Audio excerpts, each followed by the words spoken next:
Hello, welcome to Do It Yourself channel. Today I will show you how to turn off mono audio in Samsung Galaxy Z Fold5. Now we have our mono audio turned on. How to go back to our default sound settings. So settings, then we are looking for accessibility functions here, and under hearing enhancements menu we have mono audio. Now it's turned on, of course.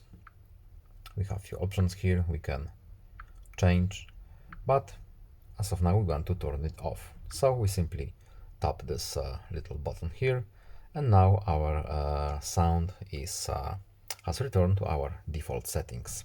No need to save, back out from this menu, and that's it. I hope this video was helpful to you. Please leave a like and subscribe. Have a nice day and see you in the next video. Goodbye.